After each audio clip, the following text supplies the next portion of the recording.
Hello everyone, and welcome to a brand new video of Fox Flicks on Dangerville.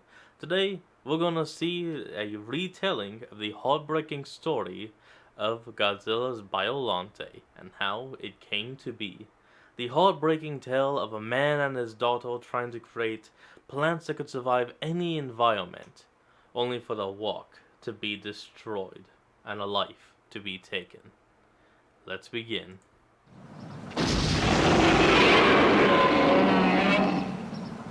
Need intro.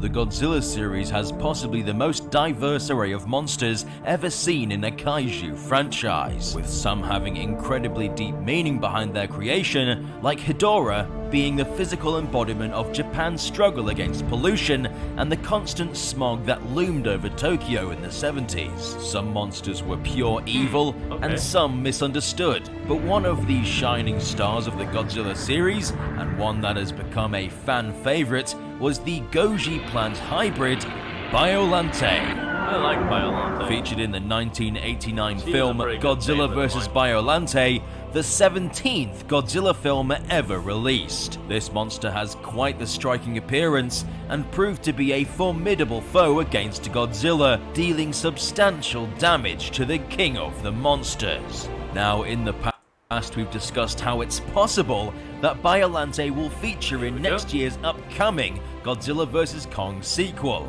but we didn't bring up an important detail, and that's the fact Biollante has an incredibly tragic story. Something that, if it were featured in Godzilla and Kong, would really set this monster apart from the other MonsterVerse antagonists. So, let's take a look at the heartbreaking story of Biollante.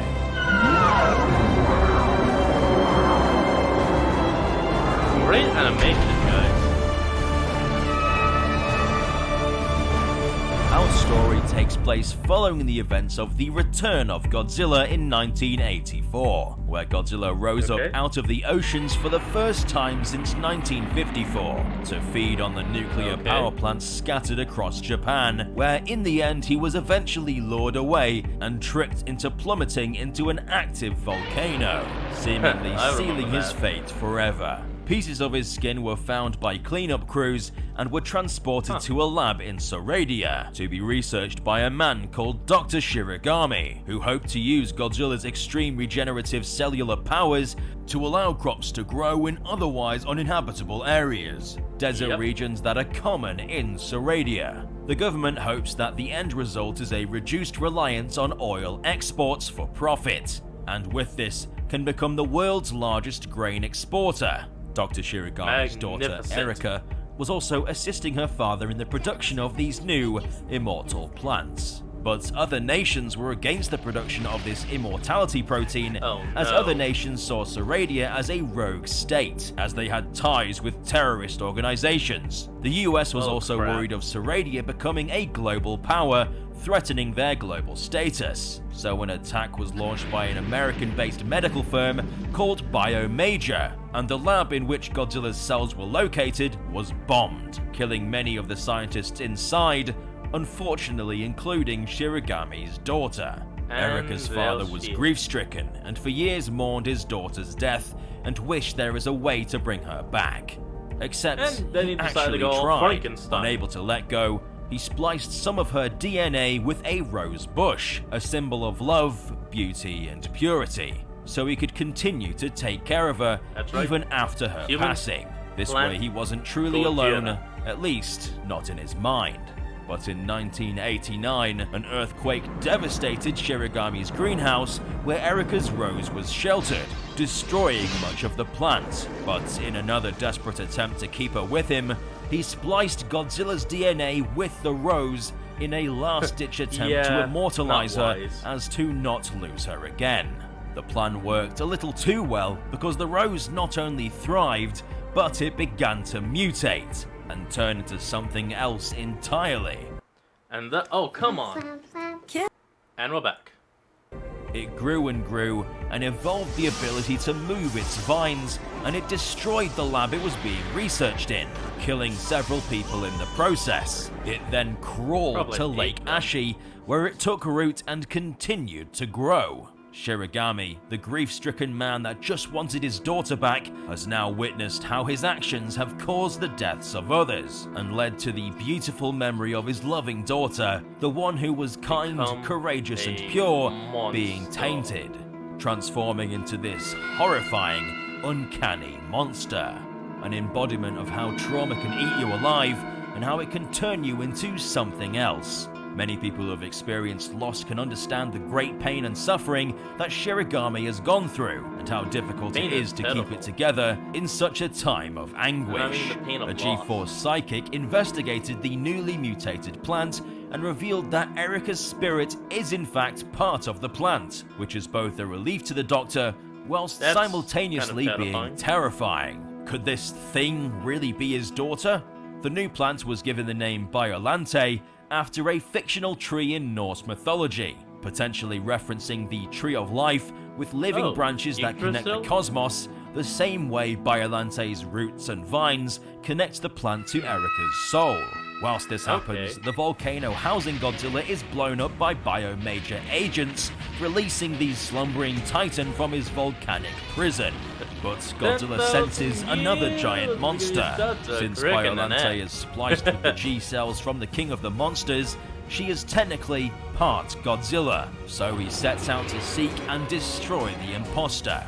Biollante calls out to Godzilla, and they cross paths at the lake, where they engage in battle. Biollante attacks with its waves of tangling vines, which constrict and strangle the king of the monsters, but No, sis, question. Is Biollante technically the daughter of Godzilla? No? No? No? No one? Okay.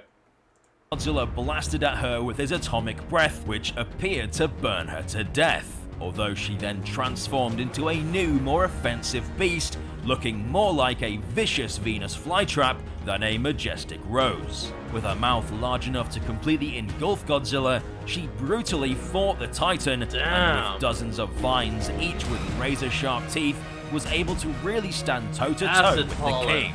But when Godzilla fired his super-hot atomic breath down her throat, it cooked her from the inside, and in its last breath, or perhaps in a last attempt at self-preservation, broke down its form into billions of spores that flew into the stars, and along with it, the soul of Erica. Finally free from the monstrous form she found herself trapped in.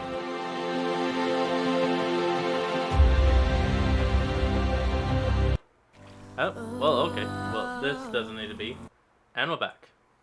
In the end, Godzilla vs. Biollante is a story about grief, and how the trauma of losing a loved one can take a hold of you and essentially turn you into someone you're not. The events of the film occur because Shirogami couldn't let go of the harsh reality of his daughter's death, and clung on to unhealthy and inhumane practices. He eventually met his fate when he was assassinated by a Seradian agent. So, in the end, what was it all for? Messing with nature and forces he didn't understand only led to his demise and the loss of those that he loved.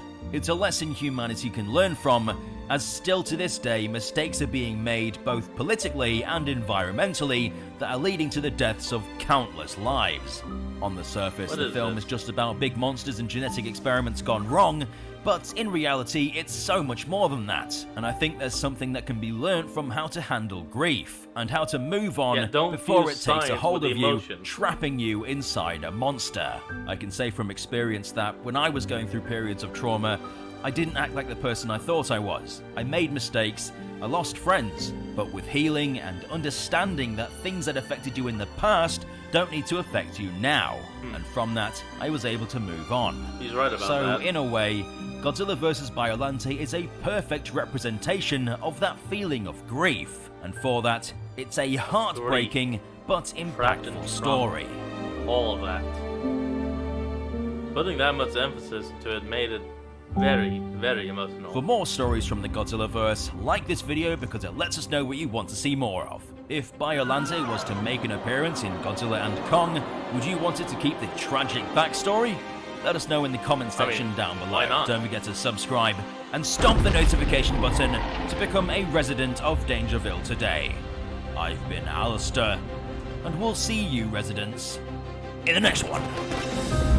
Alright folks, well that's where we're going to end off today's video. I hope you all enjoyed this. Remember to like, comment, and subscribe for more.